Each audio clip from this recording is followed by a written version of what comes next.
വളരെയേറെ വേദനയും പ്രതിഷേധവും കടിച്ചിറക്കിക്കൊണ്ടാണ് ഈ സമരത്തിൽ ആയിരക്കണക്കായ BJPയുടെ പ്രവർത്തകർ നേതാക്കന്മാർ ഇവിടെ എത്തിയിരിക്കുന്നത് എന്ന് നമുക്കറിയാം. 2013 PWD ഡിപ്പാർട്ട്മെന്റ് വളരെ വ്യക്തമായി ഈ കെട്ടിടം അൺഫിറ്റാണ് എന്ന് റിപ്പോർട്ട് ചെയ്തിട്ടുള്ളതാണ്. അങ്ങനെ 2013 എന്ന് പറയും 7, 5, 12 വർഷം മുമ്പ് ഉപയോഗശൂന്യമാണെന്ന് പറഞ്ഞ ഈ കെട്ടിടത്തിൽ എന്തുകൊണ്ട് രോഗികളെ കിടത്തി, എന്തുകൊണ്ട് ആളുകളെ താമസിക്കാൻ അനുവദിച്ചു എന്നതിനെപ്പറ്റി കൂടി അന്വേഷിക്കേണ്ടി വരും. ഇത് പ്രതിസ്ഥാനത്ത് വരുന്നത് ബഹുമാനപ്പെട്ട പ്രസിഡന്റുകൾ സൂചിപ്പിച്ചതുപോലെ നമ്മുടെ ആരോഗ്യമന്ത്രി മാത്രമല്ല, ഇവിടുത്തെ PWD മന്ത്രിക്ക് ഒരു ഉത്തരവാദിത്വമില്ലേ?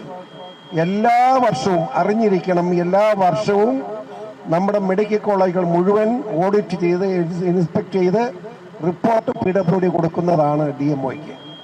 അങ്ങനെ വരുമ്പോൾ ഈ സംസ്ഥാനത്തെ ആരോഗ്യരംഗം മുഴുവൻ അപകടകരമായ നിലയിലേക്ക് പോകുന്നു എന്ന വസ്തുത മനസ്സിലാക്കിയിട്ട് എന്തുകൊണ്ട് ഗവൺമെന്റ് പ്രവർത്തിച്ചില്ല എന്നെനിക്ക് മനസ്സിലാകുന്നില്ല. ഇവിടെ നമ്മുടെ ബഹുമാനപ്പെട്ട മുഖ്യമന്ത്രി ഇതൊക്കെ ഉണ്ടായിട്ട് ഈ സംഭവം നടക്കുമ്പോൾ കോട്ടയത്തുണ്ടായിരുന്ന മുഖ്യമന്ത്രി അന്ന് തന്നെ ഓടി തിരുവനന്തപുരത്ത് ചെന്ന് ചാടി വിമാനത്തെ കയറി അമേരിക്കയിൽ എത്തിയിരിക്കുകയാണ്. അമേരിക്ക ചെന്നിട്ടോ ഇവിടെ മുഴുവൻ പ്രളയമായിരുന്നു. ഇദ്ദേഹം അമേരിക്ക ചെന്നപ്പോൾ പ്രളയം മൂത്ത് 76 പേര് ഇപ്പോൾ അവിടെ മരിച്ചിട്ടുണ്ട്. അപ്പോ കൂടുതൽ വർത്തമാനം പറയുന്ന കാര്യം, ഇങ്ങനെ പാപി ചെല്ലുന്നിടം പാതാളം, ഇങ്ങനെ ചെന്നിടം മുഴുവൻ നശിക്കുക. ആ നിലയ്ക്ക് കേരളത്തെ നശിപ്പിക്കാതെ അദ്ദേഹം തന്റെ മുഖ്യമന്ത്രി പദം രാജിവെച്ച് മാറി ജനങ്ങളോട് നീതി ചെയ്യണമെന്നാണ് എനിക്ക് പറയാനുള്ളത്. വേറൊരു ചെറിയ കാര്യം ഞാൻ ദീർഘിപ്പിക്കുകയല്ല. ഇവിടെ ഒരു CPM രാജി നടപ്പാക്കും, ഞങ്ങളുടെ മന്ത്രിയെ ഞങ്ങൾ കൊണ്ടുപോകാം എന്ന നിലയിലൊക്കെ പോകുന്നത് നാണംകെട്ട പരിപാടിയാണ്. സമരക്കാരെ അടിച്ചൊതുക്കുമെന്നുള്ള വീമ്പും കൊണ്ട് DYFIയും CPM നീങ്ങിയാൽ അതിശക്തമായി തിരിച്ചടിക്കാൻ BJP ഉണ്ടാവും എന്ന് നിങ്ങൾ അറിയണം. അത് നിങ്ങൾ പാവപ്പെട്ട കോൺഗ്രസ്സുകാരുടെ നാടയ്ക്ക് തട്ടുന്ന പോലല്ല, അതിനൊക്കെ അപ്പുറത്തുള്ള സംഭവമായിരിക്കുമെന്ന് CPMന്റെ സഹാക്കന്മാരെയും മുഖ്യമന്ത്രിയും മന്ത്രിമാരെയും അറിയിക്കാൻ ഞാൻ ആഗ്രഹിക്കുന്നു. ഒരു സംശയം വേണ്ട. ഇതിന്റെ ഉത്തരവാദികൾ ഞങ്ങളുടെ സംസ്ഥാന പ്രസിഡന്റ് ഇവിടെ പ്രഖ്യാപിച്ചതുപോലെ ഇതിന്റെ ഉത്തരവാദികൾ സംസ്ഥാന മന്ത്രിസ്ഥാനം രാജിവെച്ച് അന്വേഷണം നേരിടുന്ന സമയം വരെയും സമരവുമായി മുമ്പോട്ട് പോകും.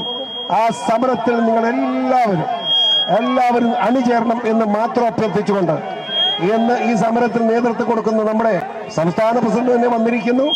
നമ്മുടെ രാധാകൃഷ്ണൻ മേനോൻ ഉൾപ്പെടെ, പ്രത്യേകിച്ച് നമ്മുടെ ലിജിൻലാൽ, നമ്മുടെ ഈസ്റ്റ് വെസ്റ്റ് പ്രസിഡന്റുമാരായ ലിജിൻലാൽ, റോയ് ചാക്കോ ഉൾപ്പെടെയുള്ള നേതാക്കന്മാരെല്ലാവരും ഈ സമരത്തിൽ പങ്കെടുക്കുകയാണ്.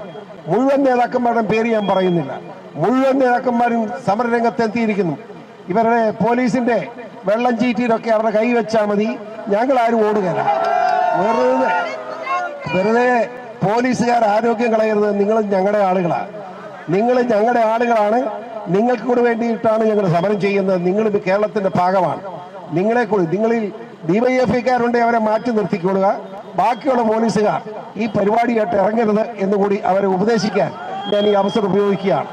മറ്റ് വിശദാംശങ്ങൾക്കൊന്നും ഞാൻ കിടക്കുന്നില്ല.